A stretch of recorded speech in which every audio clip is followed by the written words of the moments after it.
guys, welcome to ETland, and today we are finally going to talk about the Retroid Pocket 6. The model that I'm using in this video is the 12GB model, and unfortunately this has already been discontinued by Retroid due to the memory issues that have been happening nowadays for months. To be honest, I don't know how to treat this video because obviously I think this is a nearly perfect device at its price point, but then I cannot recommend it for obvious reason. It's not available anymore, so like I'm recommending something that I cannot recommend. So in the conclusion, I cannot recommend this device to you. And if you don't want to waste your time, just close this video. But if you want to know more about this legendary device, then just stay with me and we will talk about that. The PSP 2000 Lavender Color was the very first handheld that I have had. I have taken it to repair for a few times over the years, and it is still in a working condition. Because my parents did not allow me to play any video games when I was younger, this was a very precious item in my life. And I have always wanted the modern handhelds to look a little bit more like a PSP 2000 and so on, because the 2000 had a very special kind of coloring that there is no other handheld have. They have this pearl finish in these very cute colors. They had the pink, the sky blue, and the lavender. And we don't really have a lot of handhelds like that other than the 3DS. Despite the fact that probably Retroid Pocket 6 looks more alike to the Hannah Montana PSP instead of the PSP 2000 Lavender, I'm still very impressed by how Retroid was trying to mimic the PSP coloring. We obviously have had some pink handhelds, some violet handhelds, but never in this color. So you may ask why I'm focusing on the appearance of the handheld this much. Well, think about this, we have already got a lot of handhelds using the 8th Gen 2 chip, including the AY Thor, but we have never got anything that is this close to a PSP. If you take a good look at the buttons and the finish of Retroid Pocket 6, obviously we are getting that hollow buttons, and we also have that kind of pearl finish in the handheld. And if you take a look at the bezel, we do not have bezels this time, and that also looks really alike to what PSP is. And don't forget they tried to put these buttons at the bottom. If you also install ASU as the launcher, you'll be able to get this XMB menu as well, and by adding the live wallpaper at the background, it just really looks like a PSP. So in terms of appearance of this device, 10 out of 10, no question. Plus, there is an extra 50 points to Retroid for allowing us to choose whether to put the left joystick on the top or at the bottom. I chose it at the bottom because I have already got a lot of handhelds with the left joystick at the top. It's good to have something different sometimes. And if you are doing the remote play for PS5, it's probably better to have both of them at the bottom.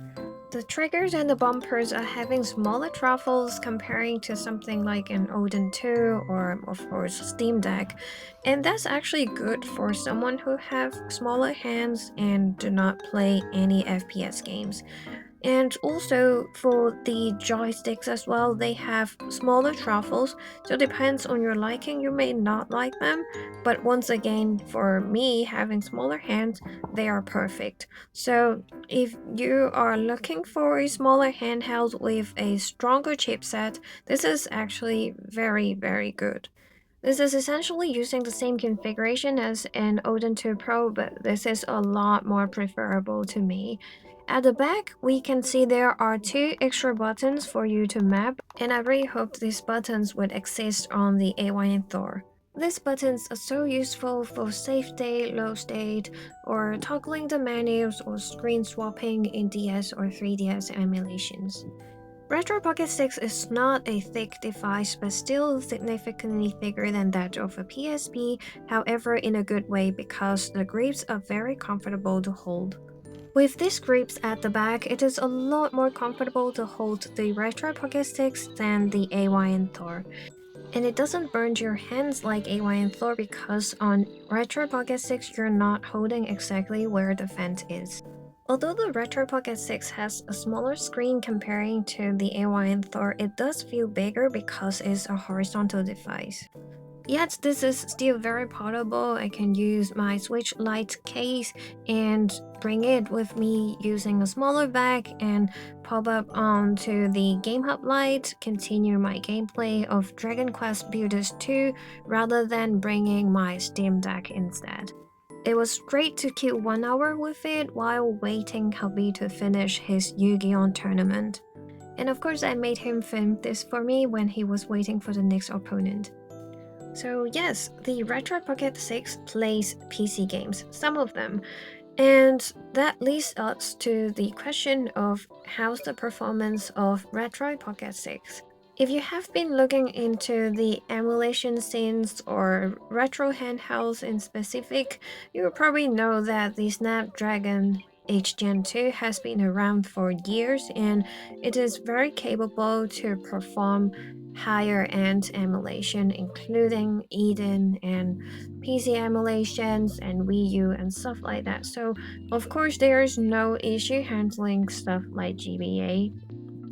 If you don't mind playing NDS or 3DS games on a single screen device, you probably don't need an AY and Thor, and it is actually performing pretty much the same as an AY and Thor if you are getting the Pro version or the base version because they are basically the same configuration with 8GB and 12GB. Well, once again, unfortunately, the 12GB option for Retro Pocket 6 is no longer available, so I really cannot recommend you to get it. Plus, if you want to play more advanced emulation or if you want to apply some 4K texture pack per se, you probably couldn't use the 8GB configuration because using the 4K texture pack on 3DS emulation is going to cost you 8.5GB of RAM, so you won't be able to play that. And in terms of higher end emulation, it is performing pretty good, but we also see these dips and frame drops here and there, just like we would see on an AY and Thor. To be very honest with you, even for AY and Thor and Retro Pocket 6 or the latest Odin 3, not every game on higher end emulation is going to be perfect, and we still have a lot of limitations coming from emulators. It could look perfectly fine and runs perfectly fine at the beginning, but then got stuck to some point or have serious graphical issues, or it performs perfectly great in one game and then now when you move to another game it just looks like a perfect disaster. Of course, all these issues are not coming from Retroid or AYN or whatever company, it just happened because it is emulation. But my point is, you will probably see someone on YouTube saying, oh, it's a perfect handheld or it replaced blah blah blah and we don't need Steam Deck anymore or whatever like that. And that's just a fantasy and it's not gonna happen. So take those comments with a grain of salt and learn more about what you're going to buy. And of course, the same comments applies to AY and Thor and any other handheld on the market. With all that being said, the Retro Pocket 6 does provide a good value that is price point. It's just unfortunate that the 12GB model has to be discontinued in this year. And it is one of my favorite 8 Gen 2 handheld on the market. The other one would be AY and Thor. It would have been an easy recommendation for me to recommend people to get the 12GB version, But since it's discontinued, I can't do that anymore. And if you ask me whether I would choose between an AY Thor or Retroid Pocket 6 at the same configuration, that would actually make me think, because although I do like the AY and Thor a lot, but also not everyone need two screens, especially if they are not focusing on NDS and 3DS gaming, and if they are not a multitasker, then probably the Retro Pocket 6 would be a better choice. It's just I still cannot recommend the 8 GB version because it is not going to fully utilize the chipset, and as I mentioned, you are not going to be able to apply 4K texture packs. Well, if you want to do 2K, you can do so, but still, I don't think it is also very capable to play more demanding PC games through Game Hub and stuff like that.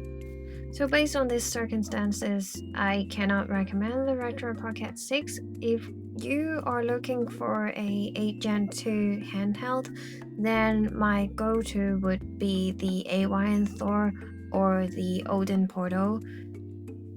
And if you want to pay more, maybe the Odin 3, but then at that price point, maybe consider getting a Steam Deck or a Switch 2 would be better. The price is the key of how many these kind of handhelds can be sold, and obviously Retroid knows very well about that, or otherwise they wouldn't have discontinued the 12 GB version. They said that they cannot provide it in a reasonable price. Imagine if the Retroid Pocket 6 were released back in the old days when the Odin 2 was released. It would be a blast and everyone would buy it. And I think it is not difficult to anticipate that we are not going to get any good deal on new handhelds anymore in the near future because of the memory crisis and whatever happening in the society. So I think maybe rather than getting any new handheld or collecting every single handheld, maybe we should enjoy whatever we have and play more games. I don't know if we would get any PSP inspired handheld in the future anymore. I hope we do. And that's pretty much about today's video. I hope you enjoy it, and I'll see you in my next video. Bye!